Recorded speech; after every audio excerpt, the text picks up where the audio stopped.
وَلَقَدْ يَسَّرْنَا الْقُرْآنَ لِلذِّكْرِ فَهَلْ مِن مُّدَّكِرٍ۔ السلام علیکم ورحمۃ اللہ وبرکاتہ۔ الحمدللہ کفا وسلام علی عبادہ الذین اصطفیٰ، اما بعد۔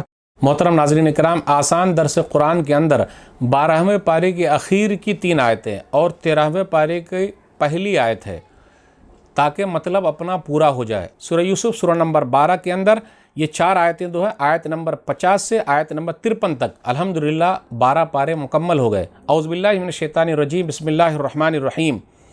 وقال الملک ائتونی بہ فلما جاءہ الرسول قال ارجع الی ربک فاسألہ ما بال النسوۃ اللاتی قطعن ایدیہن ان ربی بکیدہن علیم۔ اور بادشاہ نے کہا تم اسے میرے پاس لے آؤ۔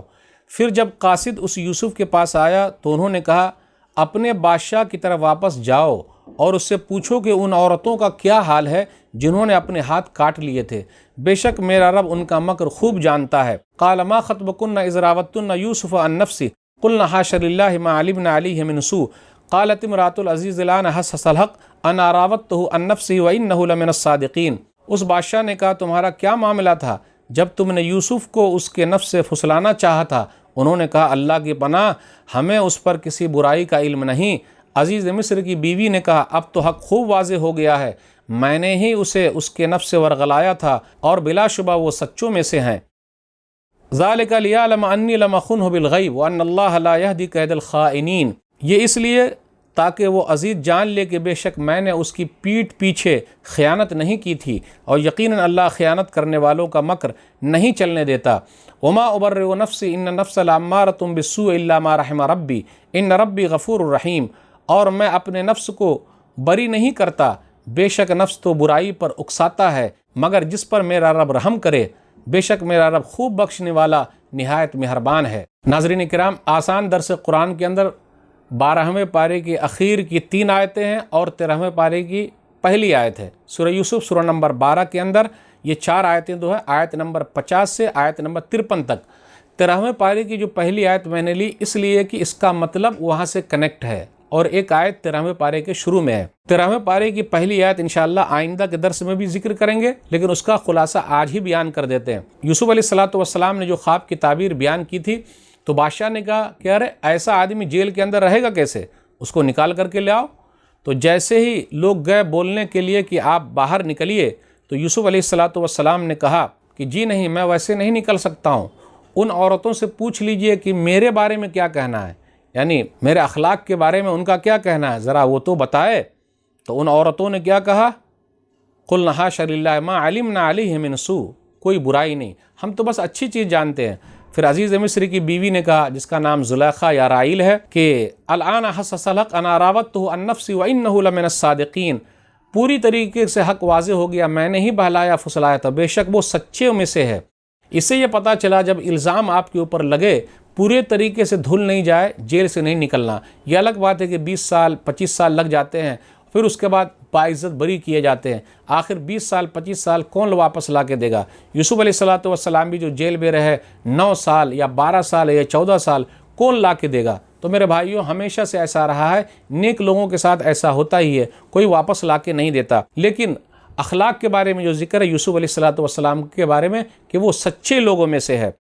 اس کے بعد آیت نمبر 52 پر غور کیجئے، اس کے اندر یہ کہا گیا ذالک لیعلم انی لم اخنہ بالغیب۔ یہ جو آیت ہے یہ 2 طریقے سے آپ اس کا ترجمہ کر سکتے ہیں، یا تو یہ قول یوسف علیہ السلام کا ہے تو یوسف علیہ السلام نے جیل میں کہا، یا یوسف علیہ السلام نے بادشاہ کے سامنے کہا۔ یوسف علیہ السلام نے کہا کہ یہ اس واسطے کہ عزیز جان لے کہ میں نے اس کی پیٹھ کے پیچھے اس کی خیانت نہیں کی، یعنی عزیز مصر کو پتہ چل جائے۔ یا پھر اس کا ترجمہ اس طریقے سے کرتے ہیں، یا زلیخا کا قول کہا جاتا ہے، مطلب یہ ہے کہ یوسف کی غیر موجودگی میں بھی اسے غلط طور پر اس پر تہمت لگا کر خیانت کا ارتکاب نہیں کرتی، بلکہ امانت کے تقاضوں کو سامنے رکھتے ہوئے اپنی غلطی کا اعتراف کرتی ہوں۔ یا پھر اس کا مطلب یہ ہو سکتا ہے کہ میں نے اپنے شوہر کے ساتھ خیانت نہیں کی اور کسی بڑے گناہ کا ارتکاب ہی نہیں کیا، میں واقع نہیں ہوئی، اور یہی چیز زیادہ لگتا ہے کہ تاکہ میرے شوہر کو پتہ چل جائے کہ میں نے غلط کام نہیں کیا، ارادہ تو کیا تھا لیکن میں نے غلط کام نہیں کیا، گناہ نہیں کیا۔ پھر اسی طریقے سے ہے وما ابرئ نفسی، جو 13ویں پارے کی پہلی آیت ہے جو اپنے مطلب سے لنک ہے، اس کے اندر بھی یہ کہا جاتا ہے کہ دو معنی ہو سکتا ہے. یا تو یوسف علیہ السلام نے کہا تو یہ اپنے نفس کو کاٹنے کے لیے کہا، اپنے نفس کی کمی بیان کی، تو بطور کسر نفس کے کہا، یعنی اپنے نفس کو کاٹنا تھا، اپنے نفس کو اہمیت نہیں دینا تھا. تو یوسف علیہ السلام نے کہا میں اپنے نفس کی پاکیزگی بیان نہیں کرتا. بھئی بڑے تھے، نیک تھے، صداقت ظاہر ہو گئی، سچے تھے، لیکن اس کے باوجود بھی کہتے کہ میں اپنے نفس کی پاکی بیان نہیں کرتا.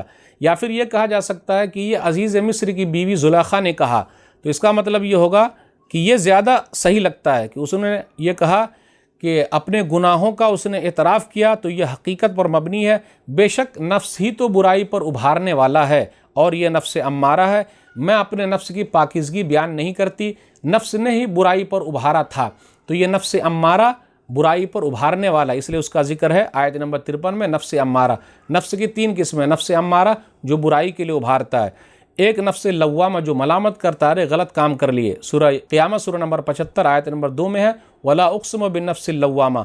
اور نفس کی تیسری قسم ہے نفس مطمئنہ، سورہ فجر سورہ نمبر 89 آیت نمبر 27 ایتھا النفس المطمئنہ، اے مطمئن نفس تو جنت کے اندر داخل ہو جا. تو ناظرین کرام آج کے درس میں بس اتنا ہی. الحمدللہ 12 پارے مکمل ہو گئے. اللہ سے دعا ہے کہ اللہ تعالی ہم لوگوں کو قرآن کریم کو پڑھنے، سمجھنے، عمل کرنے، لوگوں تک پہنچانے کی توفیق دے. آمین. والسلام علیکم ورحمۃ اللہ وبرکاتہ. اور مزید ویڈیوز کو دیکھنے کے لیے آپ ہمارے YouTube چینل کو سبسکرائب کریں. فجزاکم اللہ خیرا.